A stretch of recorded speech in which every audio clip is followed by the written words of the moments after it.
আমাদের জীবনে চলার পথে আমাদের আশেপাশে এমন কিছু মানুষ থাকেন যে মানুষগুলো যখন আমাদের সঙ্গে থাকেন আমরা তার মর্ম বুঝি না।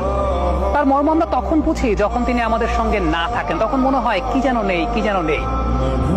বাংলাদেশের ক্রিকেটে নায়ক শব্দটা বললে অনেকের নামই আসবে, কিন্তু পার্শ্বনায়ক শব্দটা বললে একদম চোখটা বন্ধ করলে আপনার সামনে যে চিত্রটা ভেসে উঠবে সেটা মাহমুদুল্লাহ রিয়াদের। মাহমুদুল্লাহ রিয়াদ বাংলাদেশের ক্রিকেটের এমন একজন ক্যারেক্টার যিনি দিনের পর দিন থ্যাঙ্কলেস জব করে গেছেন, প্রাপ্য সম্মান খুব একটা পাননি, অন্যের ব্যর্থতার যে গ্লানি সেটা বোঝা হিসেবে তিনি বহন করেছেন। বাংলাদেশ দলে মাহমুদুল্লাহ রিয়াদের প্রয়োজনীয়তা এখন আছে কিনা, এই প্রশ্নটা আপনি যদি আমাকে করেন তাহলে আমি বলবো, আপনি যদি ওয়ানডে ক্রিকেটের পার্সপেক্টিভ থেকে করেন অবশ্যই আছে, অবশ্যই আছে। আমি সর্বশেষ দুইটা সিরিজ নিয়ে পর্যালোচনা করি। সর্বশেষ দুইটা সিরিজ, একটা ইন্ডিয়ার সঙ্গে, একটা ইংল্যান্ডের সঙ্গে। এই দুইটা সিরিজে 6টা করে ম্যাচ খেলেছেন বাংলাদেশের টপ এবং মিডল অর্ডারে 6 জন ব্যাটসম্যান। এই 6 জন ব্যাটসম্যানের মধ্যে 1 নম্বর রান স্কোরারের তালিকায় রয়েছেন সাকিব আল হাসান, 2 নম্বরে রয়েছেন মাহমুদুল্লাহ রিয়াদ। তার মানে সর্বশেষ আপনার ওয়ানডে টিমের দুইটা সিরিজে টপ স্কোরারদের তালিকায় যিনি 2 নম্বর অবস্থান করছেন তাকে আপনি ন্যাশনাল টিমে চাইছেন না। টেকনিক্যালি আপনি যদি ব্যাপারটা চিন্তা করেন সেটা কিন্তু একটা রং কনসেপ্ট। ইন্ডিয়ার এগেইনস্টে যে প্রথম ওয়ানডে ম্যাচটা ছিল, সেই প্রথম ওয়ানডে ম্যাচে মাহমুদুল্লাহ রিয়াদ যখন ব্যাটিং করতে নেমেছেন তখন দলের রান 95 রানে 4 উইকেট চলে গেছে। এই অবস্থায় নেমে অবশ্যই একজন 6 নম্বরের ব্যাটসম্যানকে ইনিংস রিকভারি করতে হয়।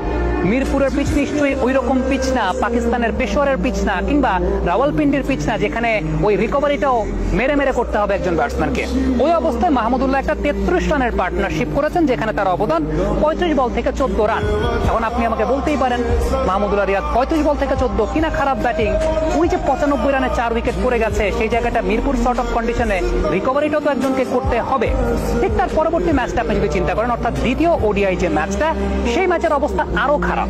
সেই ম্যাচে মাহমুদুল্লাহ যখন ব্যাটিং করতে নামলেন তখন দলের রান 66 রানে 4 উইকেট, কিছুক্ষণ পর হয়ে গেল 69 রানে 5 উইকেট, তার একটু পর হয়ে গেল 69 রানে 6 উইকেট। অর্থাৎ 69 রানে যখন 6 উইকেট, এই অবস্থায় কি একজন ব্যাটসম্যান 200 স্ট্রাইক রেটে ব্যাটিং করবেন?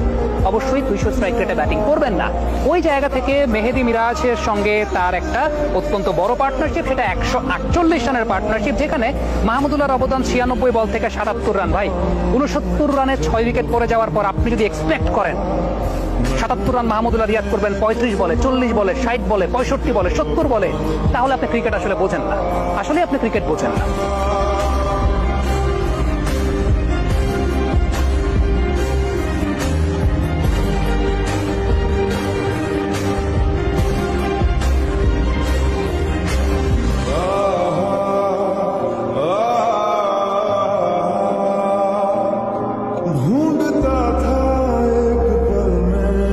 বাংলাদেশ দলে মাহমুদুল্লাহ রিয়াদের প্রয়োজনীয়তা এখন আছে কিনা?